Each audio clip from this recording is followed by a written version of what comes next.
Ramadan sudah mau habis, mestinya sudah ada kata takwa dalam diri kita. Takwa itu sifatnya, kan coba lihat itu pejabat kalau dilantik, bertakwa kepada Tuhan yang Maha Esa, bertakwa sampai itu giginya mau jatuh bilang bertakwa, bertakwa, bertakwa. Takwanya ke kanan, dia ke kiri. Coba lihat itu. Nah, lalu apa itu sebenarnya takwa? Saya mahasiswaku kan selalu bilang begini, kau harus bertakwa. Wah, kalau takwa Ustadz gampang, saya bertakwa Ustadz. Sorry bos, mengaku bertakwa gampang, tapi yang sulit adalah diakui oleh Allah sebagai orang bertakwa. Pak, tahu Pak Yusuf Kalla? Tahu? Tahu? Betul? Itu Pak Yusuf Kalla, bapaknya Yusuf Kalla dengan bapakku saudara. Ngaku. Langsung bingung. Ah, masa? Namanya mengaku bos. Begitu dicek ke Pak JK, Pak JK katanya 11 kali kode saat latif. Siapa? Namanya saja baru kudengar. Begitu juga dengan Allah. Mengaku bertakwa itu gampang. Yang sulit diakui adalah Allah mengakui kita orang bertakwa. Nah sekarang apa itu takwa? Sifat-sifat orang bertakwa. Bapak mau tahu sudah berhasil puasanya atau tidak? Lihat sifatnya. Imam Bushairi menjelaskan, sifat orang takwa itu mewakili kata takwa. Kata takwa terdiri dari 4 huruf. Ta, kaf, waw, ya. Pertama ta, singkatan dari tawadu, rendah hati. Orang yang berhasil puasanya selama 22 hari ini, berhasil puasanya, maka dia tidak sombong. Apa itu sombong? Borro. Apa itu borro? Macingkang. Apa itu macingkang? Borro. Banyak orang Bugis di sini. Hebat ini Pak Kapolres. Di mana-mana saya ketemu orang Bugis. Saya pergi ceramah di Masohi, banyak juga orang Bugis. Saya pergi ceramah di Ternate, banyak juga orang Bugis. Saya pergi pelosoknya Sumatera namanya Pulau Kijang, bahasa Bugis orang di sana. Saya pergi ke Biduk-Biduk Kalimantan Timur, banyak orang Bugis. Saya pergi ke Sumatera, banyak orang Bugis. Saya pergi Sabah, Sarawak, Malaysia, khotbah saya di Keke, Kinabalu, Nabi bilang, Ustadz, bahasa Bugis Ki, capek sama kita diceramai orang Melayu. Begitu saya masuk ke Singapura, ada lagi Bugis Street. Begitu saya masuk di penjara, banyak juga orang Bugis. Hebat ini orang Bugis Pak.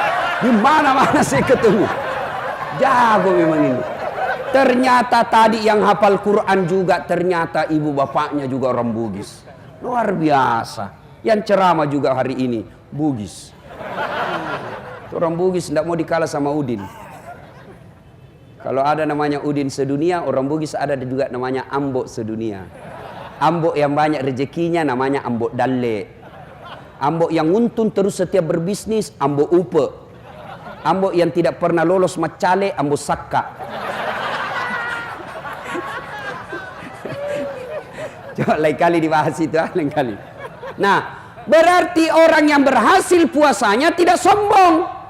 Apa itu sombong Ustaz? Pakai barang baju mahal? Belum tentu. Apa itu sombong? Pakai mobil mewah? Belum tentu. Lalu apa itu sombong? 2 karakternya. Karakter orang sombong kata Nabi, 1 menolak kebenaran, yang kedua nganggap remeh orang lain. Itu sombong. Biar kau miskin kalau kau tolak kebenaran, dinasihati kau apa namanya? Apa tong itu udah tahu itu Ustadz, saya ngajar dulu dan jadi Ustadz kalau bukan saya. Ada sombong kau cilaka. Ayo.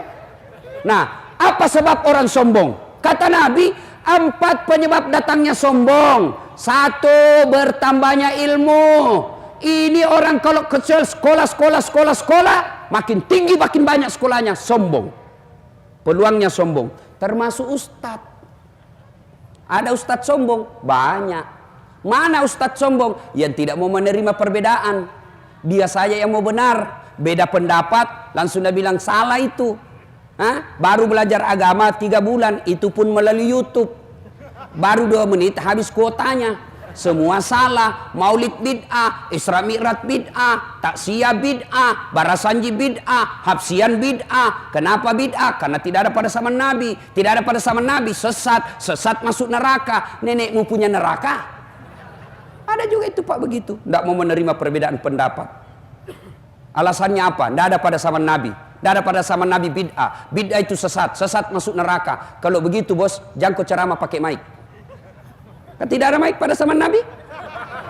Kau ceramah pakai mic, bid'ah, masuk neraka. Marilah kita ceramah. Oleh karena itu saudara-saudara sekalian, kita tidak boleh pakai mic ini. Ini ada pada naik. Apa? Mau dengar situ? Mau pakai mic? Apa? Beda tuh, beda. Pak Imam tadi mimpin sholat, bid'ah. Kenapa? Dia pakai mic. Naik pesawat, pergi haji. Tidak ada dilakukan oleh Nabi. Kenapa? Nabi dari Madinah ke Mekah pakai onta. Pakai onta dari Ternate. 17 tahun, anda sampai kok bos. Oke, oleh karena itu jangan sombong, ya. Jangan gara-gara kau baru belajar ilmu sedikit kau salahkan semua orang. Kayaknya kau menjadi panitia hari kiamat, panitia hari akhirat. Yang bagus itu silakan terima perbedaan, jangan salahkan. Yang namanya perbedaan itu sunnatullah, gigi saja berbeda. Coba saya tanya, ibu-ibu, kenapa kita enak makan? Kenapa kira-kira kita enak makan? Karena gigi kita beda-beda. Coba kalau semua gigi kita sama. Coba ini kan 3 jenis gigi. Yang di depan kasih putus-putus sayur namanya gigi seri. Yang di belakang yang agak mundur namanya gigi taring. Merobek-robek. Makanya bapak kalau makan paha ayam tidak dikasih gini. Iya toh? Sampai di dalam menghancurkan. Krak, namanya gigi geraham. Coba bayangkan kalau semua gigi taring. Bagaimana kasih habis itu benok? Iya toh. Maka perbedaan ini sunnatullah. Ya, orang takbir saja imam mazhab kan beda-beda. Coba takbir menempatkan posisi tangan itu kan saja beda-beda. Allahu Akbar. Syafi'i antara pusat dengan dada. Dia di sini. Allahu Akbar. Di atas ada imam langit. Yang ketiga, Allahu Akbar di bawah pusat. Bukan di bawah sekali ya. Yang keempat, Allahu Akbar lurus. Mana yang benar? Benar semua. Yang jadi masalah kalau bapak pakai begini, kita salahkan orang begini. Bapak begini, kita salahkan begini, maka ribut. Mana yang salah? Kalau kau pakai empat-empatnya. Allahu Akbar. Salah bos. Ya, yang enak itu jangan menyalahkan pendapatnya orang. Terima saja. Ada itu ustadz memang begitu. Rasa-rasanya dia saja mau masuk surga. Masih ingat kisahnya ketika ada seorang pemuda pengantin baru. Ya Rasulullah, nak kena kabala. Saya kena musibah ya Rasul. Kenapa? Saya berhubungan suami istri di siang hari. Kata Nabi, besar dosamu. Kau bayar puasa 60 hari berturut-turut. Berapa ya Rasul? 60 hari. Tidak salah ya Rasul. 1 bulan saja saya offside. Kalau begitu kata Nabi, kau kasih makan fakir miskin di kampungmu. Ya Rasulullah, kasih makan fakir miskin. Iya, saya orang miskin ya Rasul. Sudah kalau begitu, kau cari orang yang paling miskin di kampungmu. Bawa kasih makan dia. Apa dia katakan? Ya Rasulullah, saya paling miskin di kampungku. Akhirnya apa?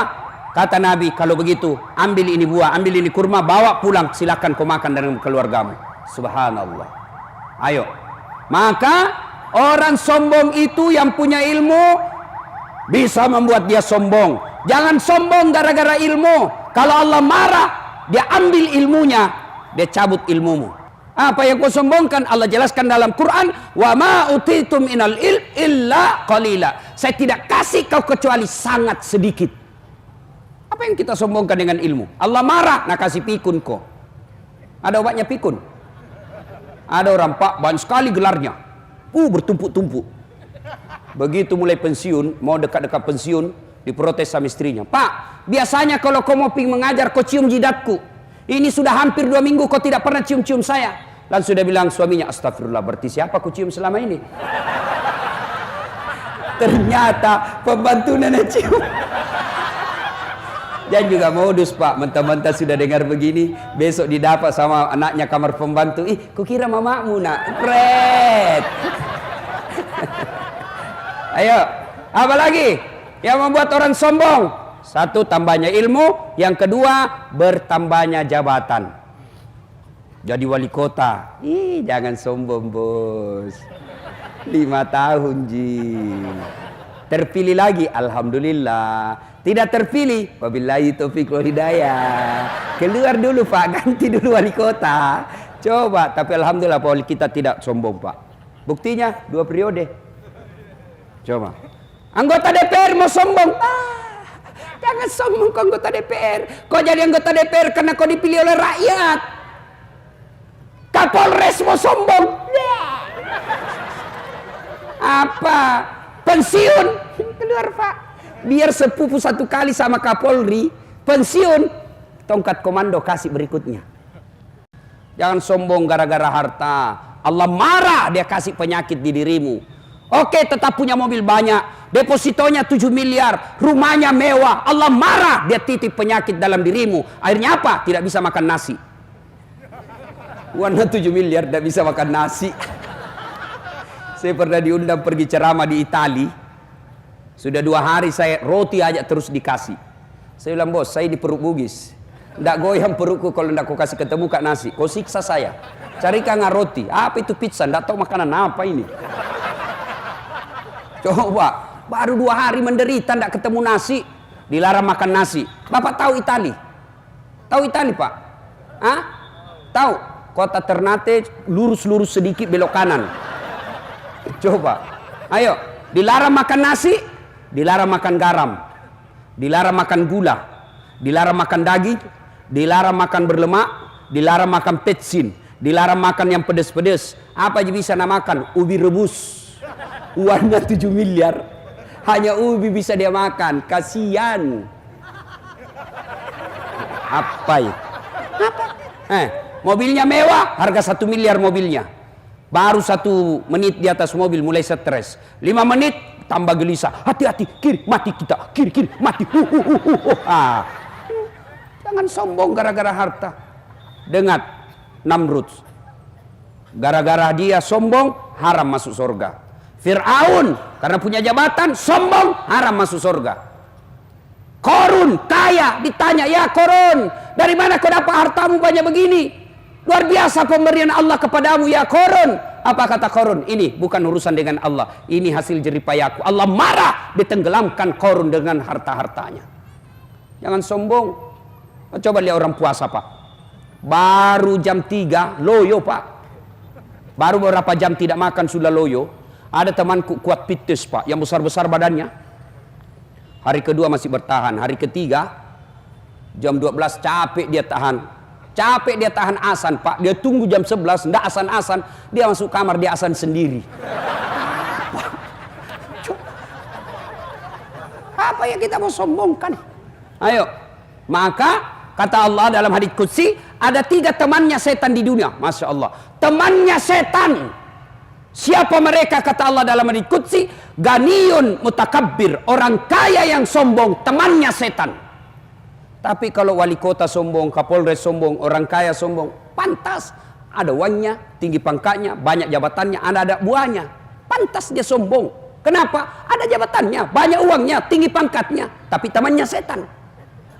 Tapi masih wajar. Ada juga orang tidak ada kerjanya, pengangguran, tidak terkenal, jelek mukanya, bau keteknya, sombong lagi. Bukan maku temannya setan, kau sudah jadi setan cilaka. Kalau Kapolres sombong masih wajar lah, ya Kapolres. Tapi Satpol PP, pegawai honor, polisi setengah mau sombong,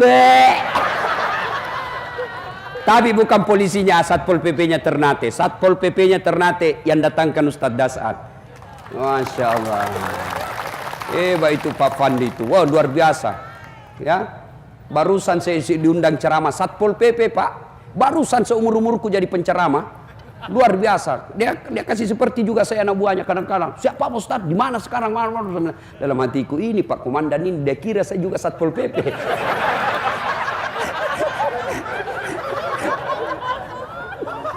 Ayo, jangan sombong. Allah tidak senang orang-orang yang sombong. Maka Ramadan hadir untuk memupuk rasa sombong itu. Yang keempat, yang menyebabkan orang sombong. Tambah ilmu, tambah harta, tambah jabatan. Yang keempat, tambah ibadah. Makin soleh, makin bagus sholatnya, makin banyak Senin Kamisnya, muncul sombongnya. Temannya setan, dan itu Allah tidak senang.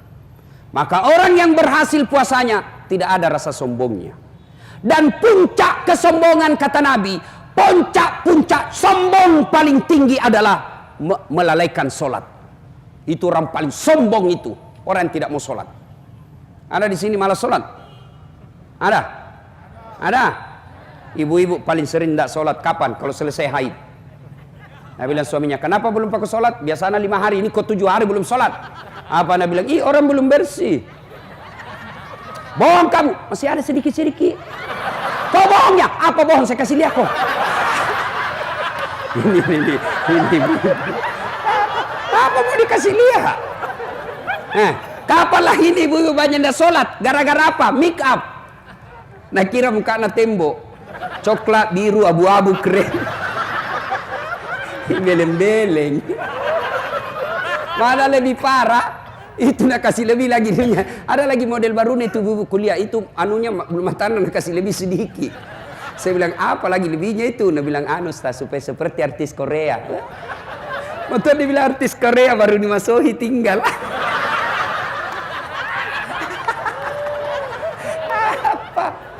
Apalagi di ibu-ibu banyak dah sholat. Gara-gara apa? Jilbab. Saya ini keliling-keliling ceramah Pak. Itu di Malaysia jilbabnya ibu-ibu di sana segitiga saja kasih peniti 1 selesai. Brunei juga begitu. Di Filipina Selatan juga begitu. Di Saudi juga begitu. Tapi begitu kita masuk di Indonesia itu jilbabnya ibu-ibu jilbab sakaratil maut. 3 lapis Pak. 3 lapis. Kuning, biru, abu-abu. Ada lagi nak kasih miring-miring. 14 pentulnya, 17 cipi-cipinya. Ada kayak pohon-pohon di belakangnya sini Pak. Ya, dia pakai lah itu roknya yang sempit, sudah naik ke lehernya dengan kayu. Diambil 2 meter dulu kain, ripi. Jalan dia beginilah dia goyang. Jalan Nabi bilang suaminya, buru-buru ke ibu, sebentar lagi Pak. Beleng-beleng. Begitu masuk waktu sholat, hayya 'alas sholat. Datang suaminya, ibu, kok sudah haji itu? Baru-baru kok pulang umroh. Habis uangku 25 juta untuk kasih umroh kok. Kok sudah mau asar ini, kok belum sholat duhur? Kok sholat dulu? Sadar kok Pak. Justru saya sadar ini, kok suruh kok saya sholat. Sadar kok Pak. Saya sudah sadar kok suruh kok sholat ini. Kok ndak lihat ini jilbabku 1 jam dipakai. Semua ini. Ayo. Baik Pak. Demi Allah. Ada yang tanya, Ustadz, kenapa bisnisku berantakan? Kenapa rumah tanggaku kacau? Kenapa setiap urusanku selalu berantakan? Tidak sembahyang kok bos. Kalau kau tidak sholat jangan kau harap baik hidupmu. Tidak ada itu. Tuhan apa yang kasih susah hidupnya orang yang baik sholatnya? Tidak ada. Coba saya kasih contoh. Siapa yang punya dunia? Siapa? Allah. Bagaimana kau bisa miliki dunia kalau yang punya dunia kau tinggalkan? Ayo. Contoh lagi. Pak Wali Kota ada ajudannya. Ada toh? Pak Kapolres ada ajudannya. Coba kalau Kapolres atau Wali Kota panggil ajudan. Ajudan! Itu ajudan biar lagi baring-baring langsung lompat. Siapa? Nah buan jalan koteknya. Siapa perintah? Langsung. Siapa perintah Pak? Biar itu masih ada jalan kok. Siapa? Begitu takutnya itu sama Wali Kota. Ada ndak ajudan dipanggil sama Kapolres? Ajudan, tunggu dulu Kapolres. Sini dulu. Bapak ndak lihat saya sibuk. Jago mutu. Mana? Tapi Kapolres sebenarnya itu ada juga natakuti. Siapa? Istrinya. Mana ada polisi tidak takut sama istrinya? Nah bilang temanku sebenarnya itu polisi tidak takut sama istrinya Ustaz. Cuma ini istri suka melapor sama istrinya komandan. Dan komandan juga takut sama istrinya. Ayo coba lihat. Manusia begitu takutnya sama wali kotanya. Begitu takutnya Kapolresnya dipanggil langsung lompat. Padahal bukan Kapolres yang kasih rezeki, bukan wali kota yang kasih ujumur, bukan wali kota yang kasih kesehatan, bukan Kapolres yang kasih kalian nyawa, Allah. Lalu kenapa ketika Allah manggil kalian, hayya 'alas shalah, sini kau penghuni pasar, sini kamu sholat, sholat, sholat. Kita berdoa, ya Allah murahkan rezekiku, ya Allah bahagiakan keluargaku. Allah panggil, oke, saya jawab itu doamu. Sini kamu, hayya alal falah. Sini, saya kasih kau kemenangan. Ibu tahu enggak itu artinya hayya alal falah? Hayya alal falah, sini saya kasih kau kemenangan. Allah panggil kita. Tapi apa jawaban kita? Tunggu, lagi ada pembeli.